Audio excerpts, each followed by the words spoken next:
dikurniakan kepada kita keberkatan pada umur.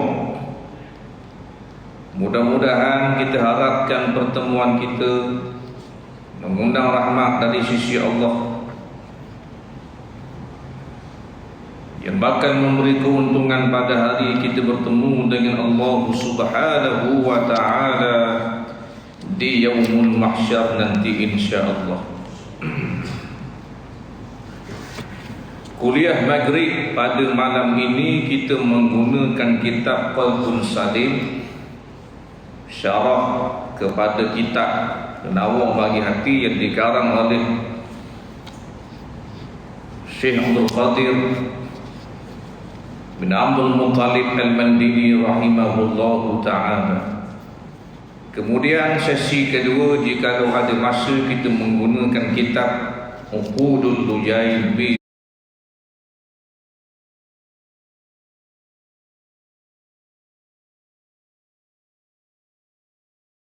Would you Allah ta'ala wa nafa'ana wa iyyakum bi'ulumihi fid darain amin ya rabbal alamin. Kata tuan pengarang rahimahullah ta'ala, hasad ataupun dinamakan dengan dengki atau dengan nama lain iri hati, sama je, cuma nama lain. Hasad ke, dengki ke, ataupun iri hati mempunyai definisi yang sama. Pengertian hasad ialah menginginkan nikmat yang ada pada orang lain, sama ada nikmat itu nikmat dunia atau agama, hilang, atau menginginkan orang yang didengki itu ditimpa dengan musibah. Jadi maksud hasad ni ialah, katanya tuan pengarang, seseorang itu menginginkan satu-satu nikmat yang ada pada saudaranya, sama ada nikmat itu nikmat dunia atau nikmat agama, hilang. Nak nikmat tu hilang daripada orang, daripada saudaranya, tak kira dah siapa-siapa pun. Atau menginginkan orang itu, yakni orang yang didengki itu, ditimpa dengan musibah. Itu maksud hasad ataupun dengki. Atau tuan pengarang mendatangkan perkataan ulama berkait dengan maksud hasad, sebagaimana kata Imam Ibn Hajar Al-Asqalani rahimahullahu ta'ala mengatakan, hasad adalah seseorang yang berangan-angan hilangnya nikmat daripada orang yang berhak. Ini dia ambil daripada kitab Fathul Bari yang telah disyarahkan oleh Imam Ibn Hajar rahimahullahu ta'ala.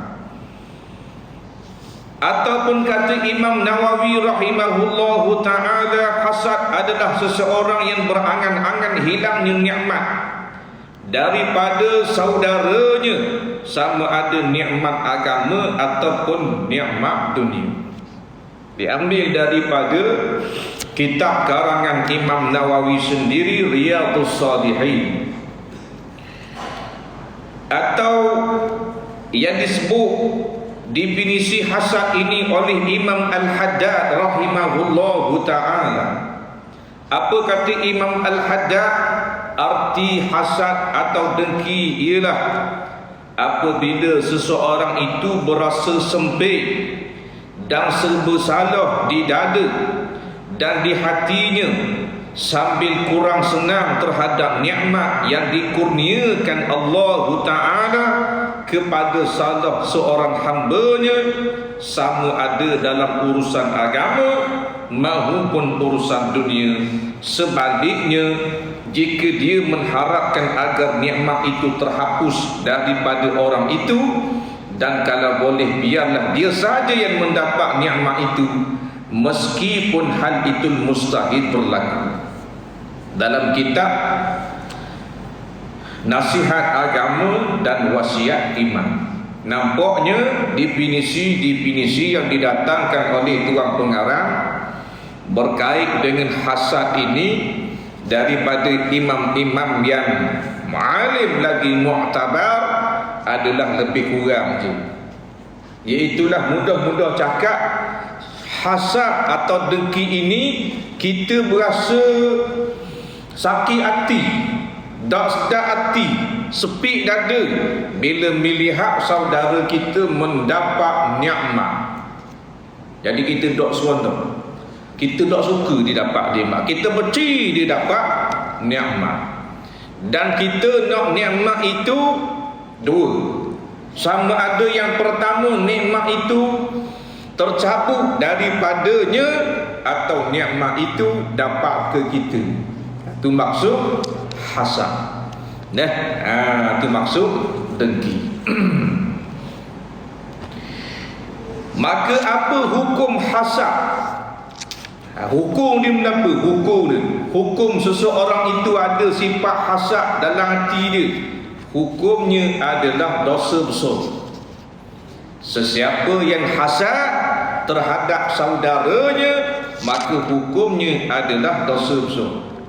Bukan dosa kecil, bukan makruh, bukan harus. Hukumnya adalah dosa, dan dosa itu adalah dosa besar. Nampak? Bukan main-main. Sebab tu dia ambil penyakit ini sebagai tajuk besar di dalam kitab-kitab tasawuf. Antaranya kita boleh lihat kitab yang sinonim, masyhur, diajar di mana-mana surau, mana-mana masjid, kitab penawar bagi hati. Dalam tu penuh nyakit-nyakit yang memberikan kebinasaan kepada sesiapa yang ada penyakit tersebut di dalam hati. Ulama karang agar kita mengaji, kita belajar, dan kita menjauhkan diri kita daripada penyakit demikian. Baik. Daripada Sayyidina Abu Hurairah radhiyallahu anhu, beliau berkata Rasulullah sallallahu alaihi wasallam bersabda, "Iyyakum wal hasad, fa innal hasada ya'kulul hasanati kama ta'kulun narul hatab." Artinya hasad ataupun dengki itu memakan, yakni membinasakan satu-satu pahala segala kebaikan seperti api memakan kayu api. Hadis riwayat daripada Imam Abu Daud. Ini hadis Nabi yang sangat masyhur tentang hasad. Rupa-rupanya hasad ini bukan saja satu dosa besar, tetapi sesiapa yang ada hasad di dalam hatinya, sifat tersebut akan membinasakan amalan tuan punya hasad. Sehingga Nabi mengumpamakan orang yang melakukan amalan-amalan yang baik, amalan-amalan yang soleh, kebajikan, ibadah, tapi bila mana ada hasad dalam hati dia, maka semua ibadah-ibadah itu akan binasa, akan rosak, akan lenyap, akan hancur. Nabi buat perumpamaan seperti api memakan kayu api.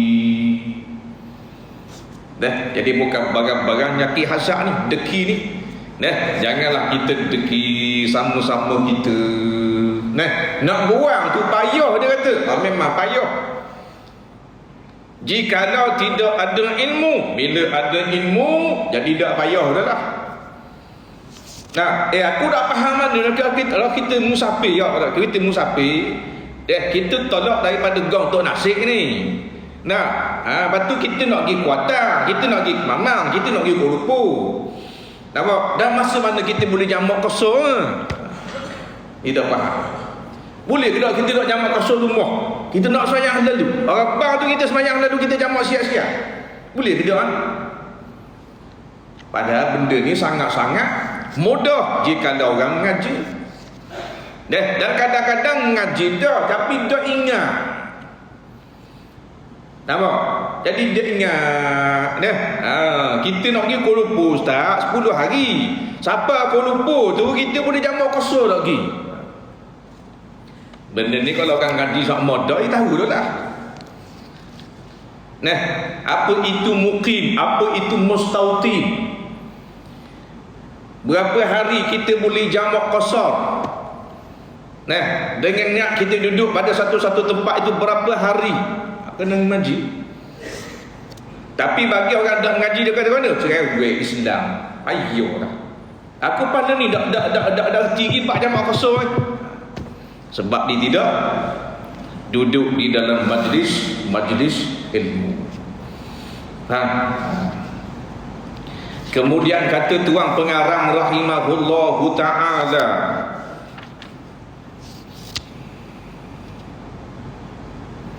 berkata para hukama, yakni orang-orang yang bijak pandai, orang yang hasad, sebenarnya menentang Rabbnya dalam 5 perkara. Yang pertama, dia membenci setiap kenikmatan yang ada pada orang lain selain dirinya. Padahal hak beri nikmat bukan orang lain, Allah Subhanahu wa taala. Tapi dia lupa yang memberi nikmat itu adalah Allah, sehingga kan dia melihat bila saudaranya mendapat nikmat dia benci. Maka sebenarnya dia bukan hanya membenci saudaranya, tetapi dia membenci yang memberi nikmat, yakni Allah Subhanahu wa taala. Yang keduanya, katanya hukama, seseorang itu bila mana hasad, dia membenci pembahagian Rabbnya, seolah-olah dia berkata, mengapa engkau membahagi-bahagikan seperti ini, seolah-olah gitu. Bila kita tengok kawan kita nega laku, atau kawan kita jadi senang hidup dia, maka kita pun takwil, kita kata pada apa dia senang. Dia pandang kau celah mana nega, siapa senang begitu semua ni. Patut aku pandang pada dia, patut aku lebih berjaya pada dia. Kita seolah-olah tidak bersetuju dengan pembahagiaan nikmat daripada Allah Subhanahu wa taala. Kita dah apa gitu, bapa begini, bapa dia senang, bapa aku susah, bapa dia sihat, bapa aku sakit, bapa dia ramai anak, aku tak ada anak, dah bapa tu kita tanya Allah. Jadi kita siapa yang nak pergi tanya Tuhan ni? Jadi kita pandang pada Tuhan dah pula. Maka kata hukama, inilah orang hasad, sebenarnya dia bukan hanya membenci manusia itu, tetapi dia membenci Allah Subhanahu wa taala. Kemudian yang ketiga, dia melawan keputusan Allah Subhanahu wa taala, iaitu memberikan kurnianya kepada sesiapa sahaja yang dia kehendaki, tetapi dia bakhil dengan kurniaan Allah Subhanahu wa taala. Dia lawan keputusan Allah. Padahal kok pandang Tuhan, Tuhan nak beri kepada siapa-siapa pun makhluk dia, nak beri senang orang tu, kok anda dia lah. Tuhan nak beri seseorang itu senang lena walaupun tidak semayang, kok anda Tuhan.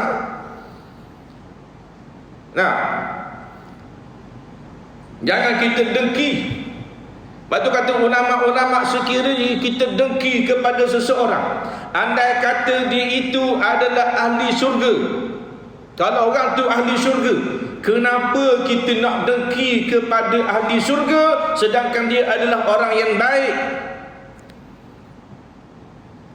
Dan andai kata seseorang itu ahli neraka, kalau kita dengki kepada orang yang akhirat kayak gini, Tuhan campur dalam api neraka, kenapa kita nak dengki dengan orang yang akhir kayak gini, Tuhan campur dalam azab? Dan kita nak dengki apa?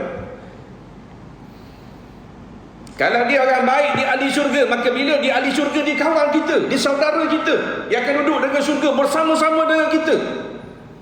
Apa yang kita dengki itu adalah daki-daki dunia, sedangkan Tuhan beri syurga kepada kita, kita duduk sibuk dengan dunia. Tu kalau dia ahli syurga. Kalau dia ahli neraka, buat apa kita dengki kepada ahli neraka? Sedangkan suatu masa nanti Tuhan akan beri kepada kita syurga, dia masuk neraka, kita masuk syurga, dan kita nak dengki ke dia? Nak dengki apa?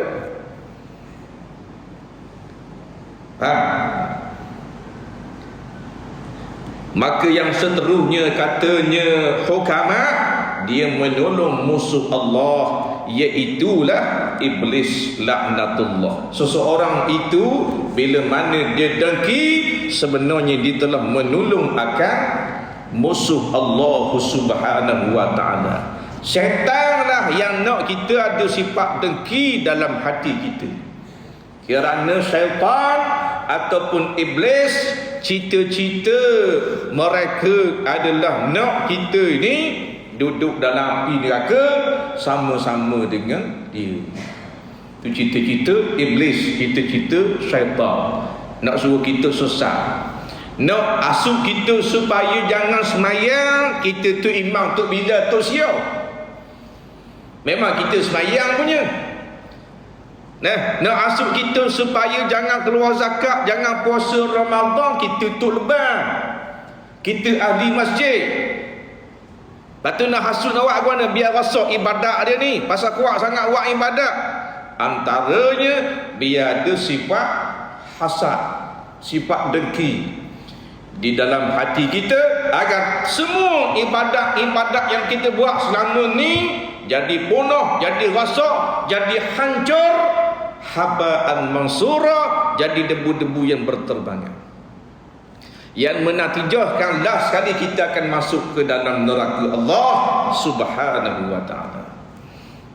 Ini adalah satu penyakit yang sangat-sangat berbahaya, yang menyebabkan seseorang itu boleh muflis pada hari akhirat hanya semata-mata dengan sifat dengki. Dan kita boleh katakan sifat dengki ini adalah sifat yang ramai mengidap penyakit demikian. Hak pesen jerang sama-sama dengki, sama-sama jerang. Hak sama-sama nega dengki, sama-sama nega. Hak sama-sama duduk hidup jabat, sama-sama dia dengki. Hak ni sama-sama kawan-kawan dengki juga. Hak ni sama-sama adik-beradik dengki juga. Allahu Rabbi. Masing-masing tak ambuh. Orang lain senang, kalau boleh nak dia seko je senang. Tu dengki. Nak dia je senang, nak dia kalau nega laku, orang lain jangan beri laku. Tu dengki tu. Lepas tu bila tengok kawan dia nega laku, dia pun sakit hati. Dia tengok daripada jauh datang tu laku molek datang ni nega. Jadi lain macam. Kalau orang yang tidak ada sifat dengki dalam hati dia, bila dia tengok kawan dia, saudara dia, jiran dia, kenalan dia nega laku, dia akan kata mana? Alhamdulillah, rezeki dia Tuhan beri. Aku nak jumpa dia sekali, nak tanya amalan benda hak dia buat, siapa-apa laku gitu semua kedai dia. Itu lain. Orang yang ada hatinya itu murni, tak ada sifat dengki. Orang dengki dia sakit hati. Kalau kedai tak laku tak apa, kedai tak laku senyum, ada apa-apa. Mana ini nega kan? Oh ini tak apa dah, sabar dah. Awak guna bukan musuh orang nega tak laku. Kalau kawan ni nega tak laku, tapi bila laku siap. Lepas tu bila kita jual, kita meniaga, kita buat satu-satu benda berjaya, jangan suka sangat. Sebab apa? Akan ada mata-mata yang sakit hati. Kita nikah umpamanya, jangan kita sibuk nak menzahirkan, nak tunjuk korang, nak publik kebahagiaan rumah tangga kita. Ni kerja bodoh dia panggil. Dah so sibuk nak tunjuk korang. Dah kita bahagia ni dengan suami kita ni ustaz. Bahagia kita dua orang sudah lah. Kita simpan jangan cerita korang. Ni semua benda kita nak tunjuk korang. Bukan semua orang baik belaka, dan bukan semua orang kenal dengan cara kebahagiaan yang kita dapat dah. Walaupun kawan-kawan kita, walaupun hari kita nikah tu dia hadir, dia mengucapkan tahniah, tetapi ingat, bila kita tunjuk, kita publik, kita kabur orang kita dengan suami kita ni sangat-sangat bahagia, mata-mata yang jahat, hati-hati yang jahat akan melakukan sesuatu agar rumah tangga kita akan jadi runtuh. Kita dah nampak benda ni. Nah, kita dah nampak benda ni aku nak tunjuk lagi dalam Facebook lagi. Nah, dia orang puji ramai-ramai. Bukan semua orang puji pun dah. Akan ada orang sakit hati. Walaupun zahirnya dia puji, tapi dia sifat kau dalam. Nah, kadang-kadang terkena satu-satu penyakit yang disebut oleh Nabi, penyakit ain. Nah, break tu bi anak tunjuk juga orang anak. Tunjuk orang anak comel begitu, bina orang pun puji lawanya, comelnya, kiuknya, tunjuk apa anak hari-hari. Tiba-tiba anak kena satu penyakit yang pelik. Jumpa dengan doktor kata tak tahu sakit benda pun tak tahu. Jumpa dengan Tok Bama pening kepala, rupa-rupa kena ain.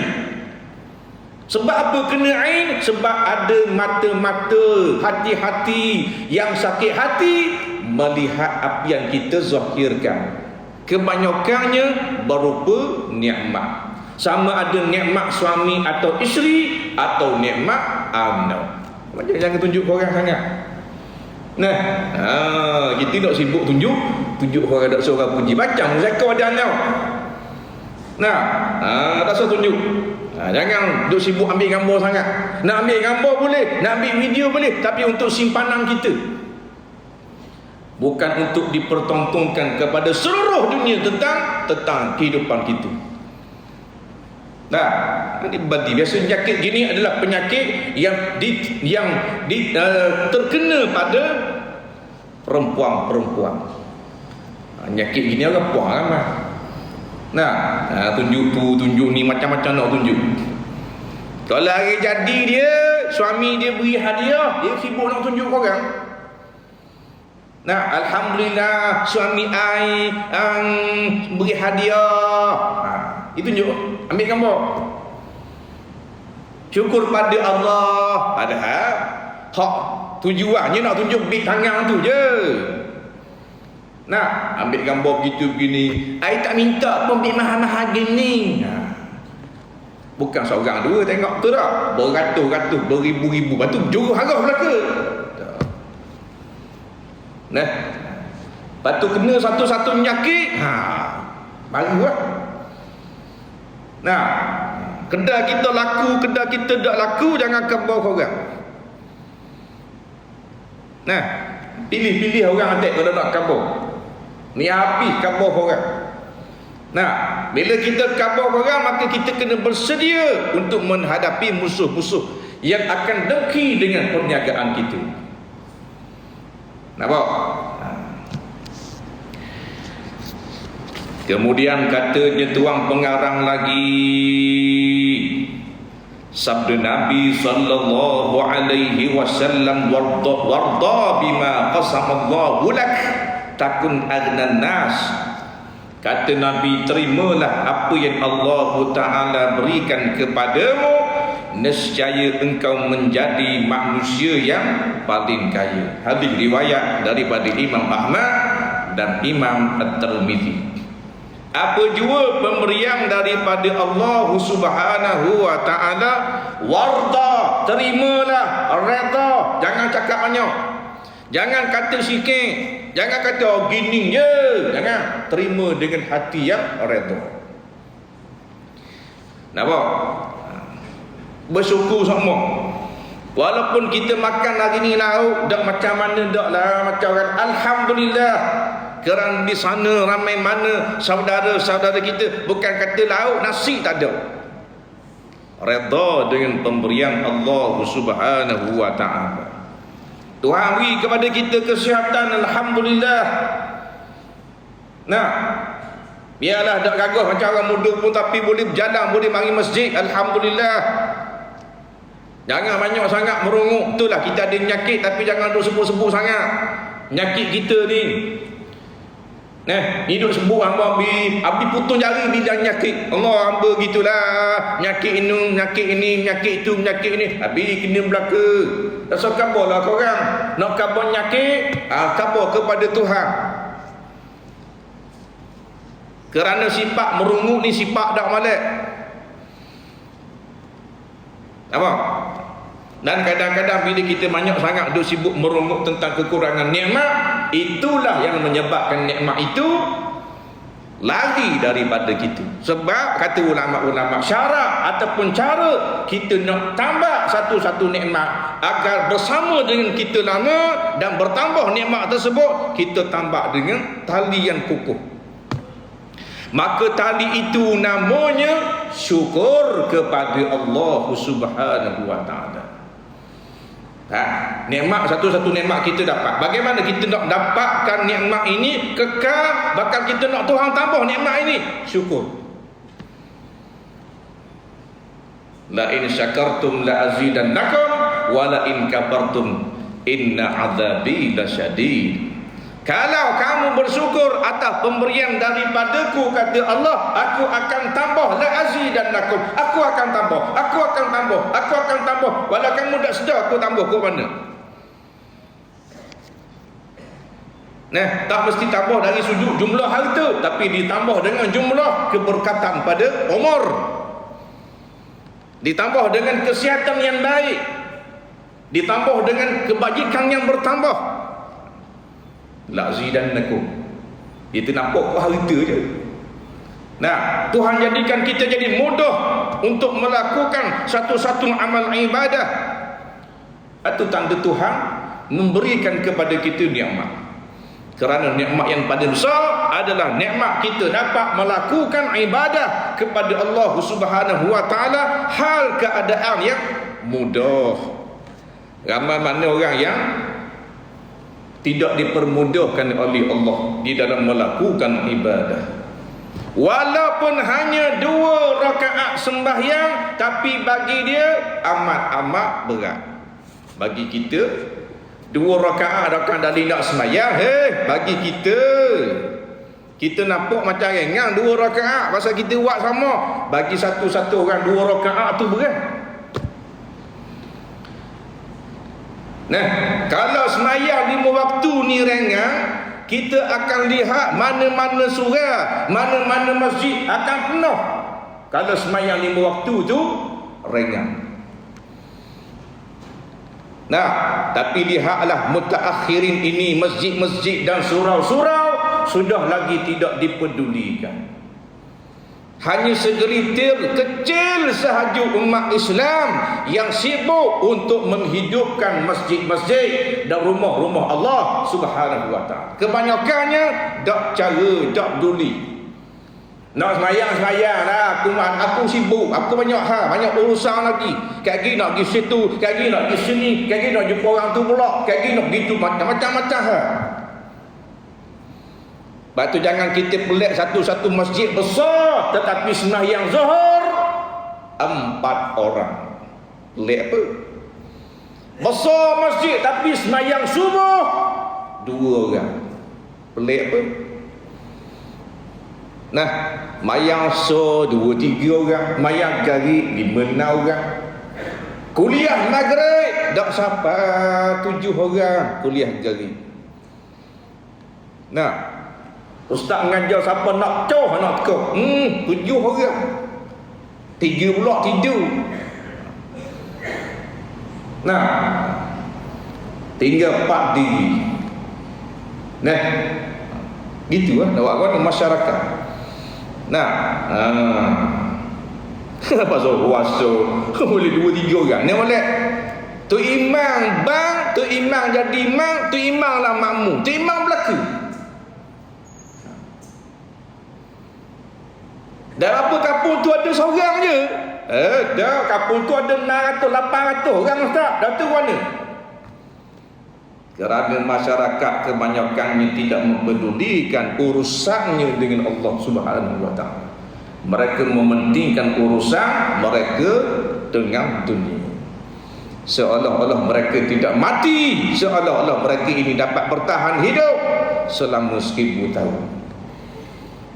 Nah, berat sayang ni berat.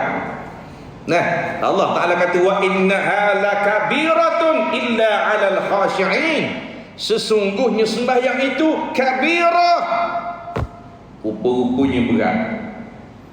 Sembahyang ini satu bebanan yang amat berat bebanang yang sangat besar, illa 'alal khashi'in, melainkan orang yang hatinya ada khusyuk. Maka bagi dia tak berat. Dia tertunggu-tunggu akan waktu sembahyang. Anil khashi'in, tapi tak ramai dah. Tak ramai. Yang ramai beriak-cak sembahyang dirasakan seolah-olah macam pikul satu bebanang kayu balok ataupun seming atas pada baru.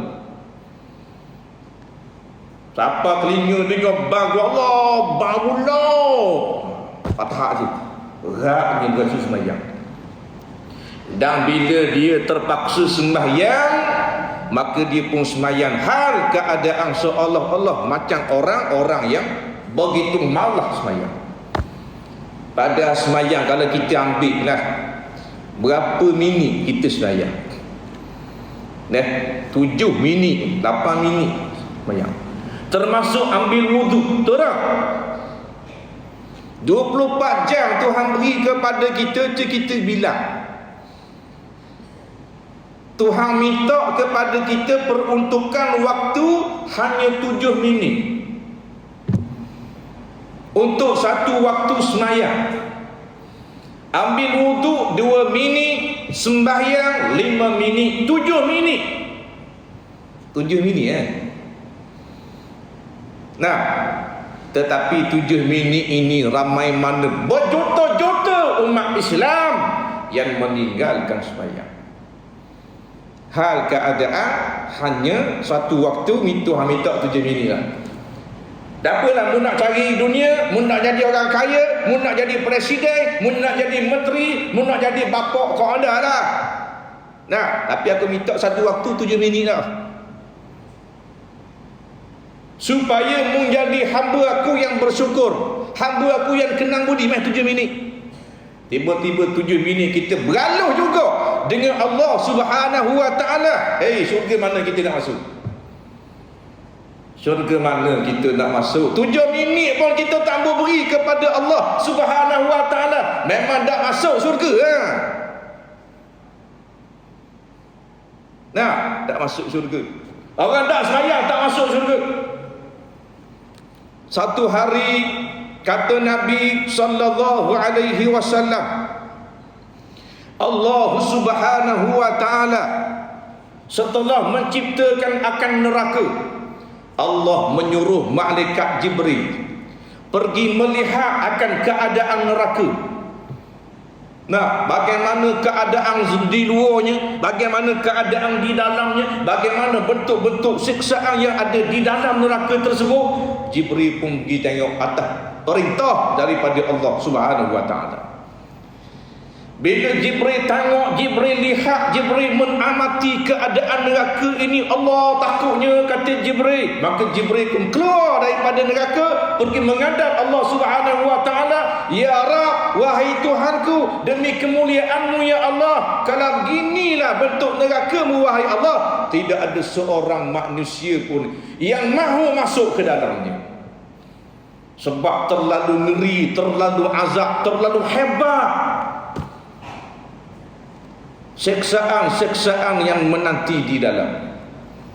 Lalu Allah Subhanahu wa ta'ala melingkungi neraka tersebut dengan perkara-perkara yang disukai oleh hawa nafsu. Nah, neraka Allah likung dengan, Allah pagar dengan perkara-perkara yang nafsu suka, yang hawa nafsu nak benda tu. Apa yang hawa nafsu nak? Hawa nafsu nak berseronok, hawa nafsu nak berhibau, hawa nafsu nak zina, hawa nafsu nak liwat, hawa nafsu nak mencuri, minum arak, berjudi, buat zalim, makan haram. Tu hawa nafsu nak. Maka katanya Allah Subhanahu wa ta'ala, wahai Jibril, mungkin tengok kali kedua. Lalu Jibril pergi melihat keadaan neraka yang dilingkari dengan perkara-perkara yang disukai oleh hawa nafsu. Maka Jibril pun menghadap Allah kali kedua. Apa kata Jibril? Ya Allah, Ya Tuhanku, kalau pesing inilah neraka dilingkungi dengan perkara-perkara yang disukai oleh hawa nafsu, nescaya aku rasa tidak ada seorang pun manusia yang dapat selamat daripada neraka tersebut.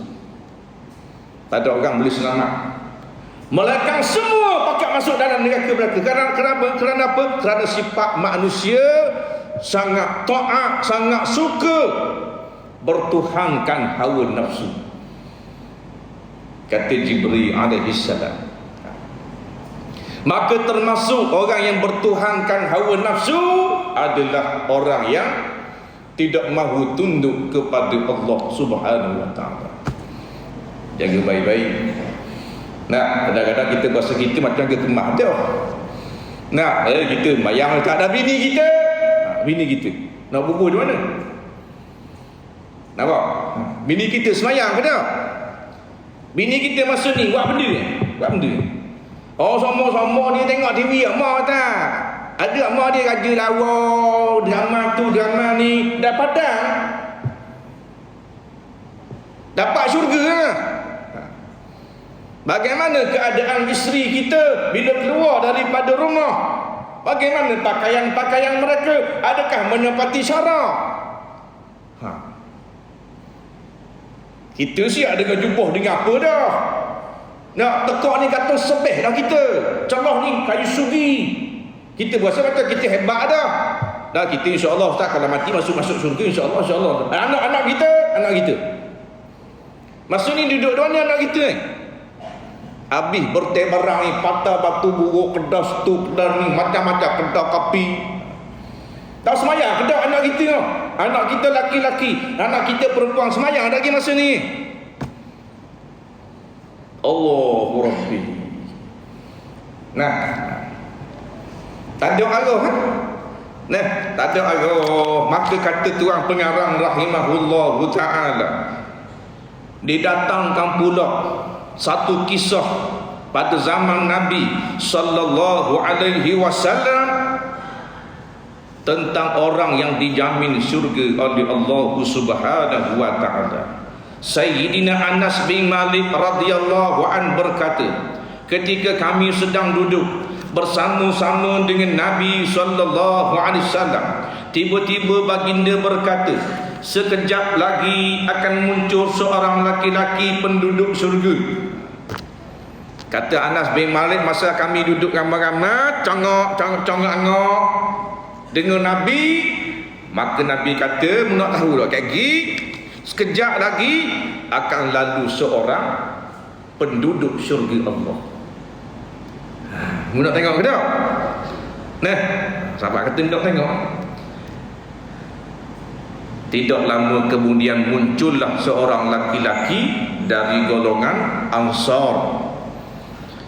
Dalam keadaan janggutnya kelihatan basah disebabkan air wudu. Tangan kirinya membawa selipar. Orang Ansar. Kemudian keesokan harinya Rasulullah sallallahu alaihi wasallam menyebutkan perkara yang sama. Sehinggalah hari yang ketiga. Hari pertama Nabi kata kepada Anas bin Malik dan sahabat-sahabat, "Munah tahu tak sekejap lagi akan lalu seorang laki-laki, dan laki-laki itu adalah penduduk syurga Allah Subhanahu wa taala." Orang hebat. Nah, kemudian tak lama lalulah seorang laki-laki, sahabat pun kenal dia. Esok Nabi berkata dengan yang sama juga, kaki mari pula seorang penduduk syurga. Mun nak tengok ataupun tak mau tengok. Kita berhenti sekejap kita beri laluan kepada azan.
Baik, kita sambung kembali kisah tadi. Kemudiannya katanya Anas bin Malik radhiyallahu anhu, hari kedua Nabi berkata dengan perkataan yang sama, sekejap lagi akan datang seorang laki-laki, dia adalah penduduk syurga Allah Subhanahu wa ta'ala. Kemudian lalulah laki-laki yang sama. Hari yang ketiga pun sama juga, lalu laki-laki yang sama. Kemudian seorang sahabat Nabi sallallahu alaihi wasallam yang bernama Sayyidina Abdullah bin Amr mengikuti laki-laki Ansar itu sampai ke rumah. Ada seorang sahabat Nabi Abdullah bin Amr, dia tak puas hati. Dia nak tahu juga amalan benda laki-laki ni buat sehinggakan Nabi boleh menggelarkan diri ini sebagai ahli syurga. Amalan benda dia buat ni. Nah, siapa Nabi kata dia ni ahli syurga, hebat benar dia ni.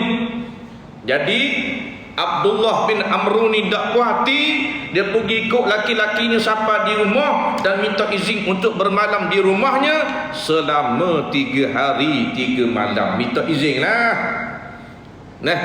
Minta izin dengan tuan empunya, boleh tak hamba nak bermalam, tapi tak khabar lah. Tak khabar nak tengok amalan benda, minta izin saja. Dan pesing orang Arab, dia memang suka menerima tetamu. Walau tak pernah batang hidung pun, dia suka jamu tetamu, menerima tetamu, menumpangkan tetamu di rumahnya. Dia suka benda gitu.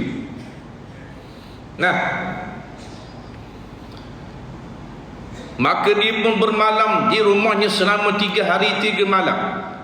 Dia sebenarnya ingin tahu apakah amalan yang dilakukan sehingga Rasulullah sallallahu alaihi wasallam memberi jaminan syurga untuk laki-laki ini. Dia nak tengok amalan benda. Kalau dia tahu amalan tersebut, dia nak copy, dia nak tiru, dia nak buat attack. Jadi dalam kehidupan kita kena banyak tiru.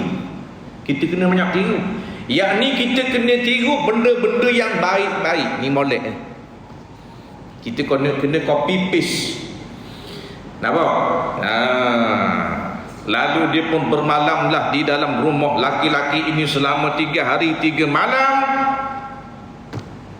Setelah 3 hari Sayyidina Abdullah bin Amr tidak mendapati apa-apa pun amalan istimewa yang dilakukan oleh laki-laki. Amalan dia buat 3 hari 3 malam. Aku duduk congok situ tengok dia, Gi mari makan nasi. Nak kata tahajud berpuluh-puluh rakaat, dah juga. Siapa masa tidur je pergi tidur. Tukang bermalam pula tahajud. Amalan benda dia kata ahli syurga, dan Nabi jamin dia ahli syurga ni. Amalan benda ni. Dengan perasaan kehairanan bercampur dengan ingin tahu, dia pun memberanikan diri bertanya kepadanya. Lah sekali bila nak balik, senang-senang tanya diri dia, senang. Tanya direct tu.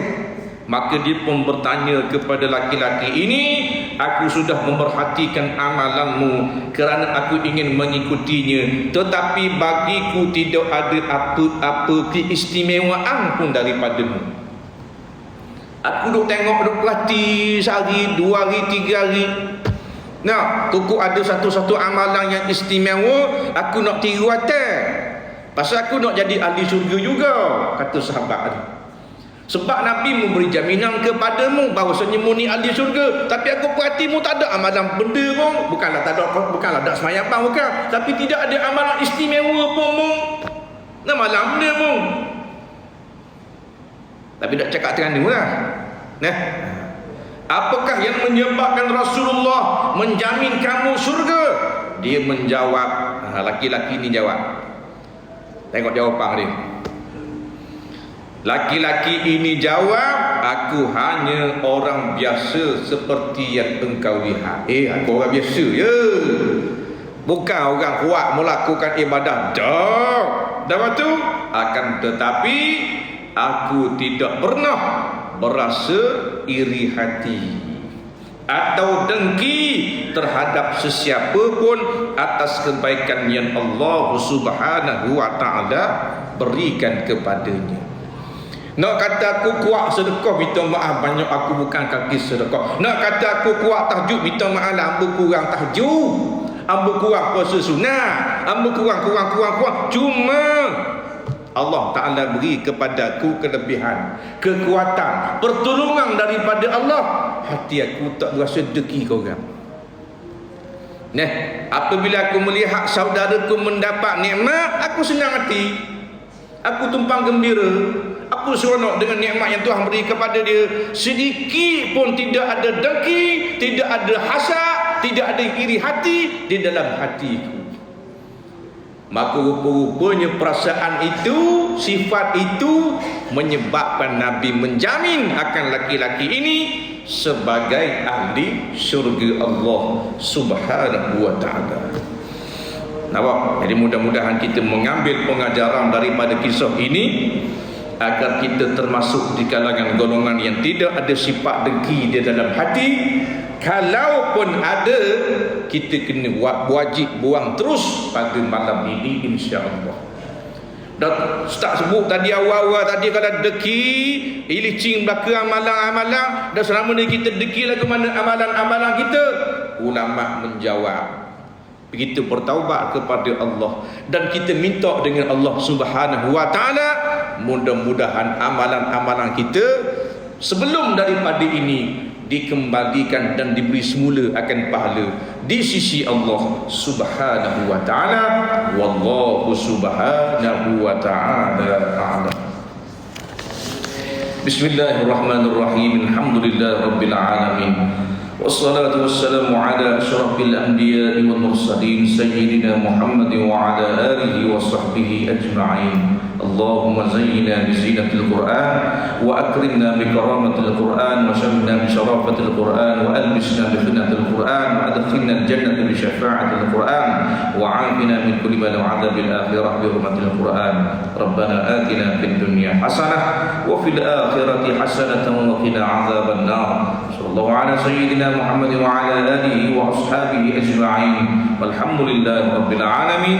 Di sini ada satu pengumuman, iaitulah perayaan derma pada malam ini kita akan kumpulkan untuk dana membina bangunan tahfiz dan asrama sekolah agama Al-Irsyad di Balok, Kuantan. Siapa-siapa berhajat untuk memberi sumbangan, maka bolehlah meletakkan sumbangan tuan-tuan dan puan-puan dalam tabung-tabung yang telah kita sediakan. Assalamualaikum warahmatullahi wabarakatuh.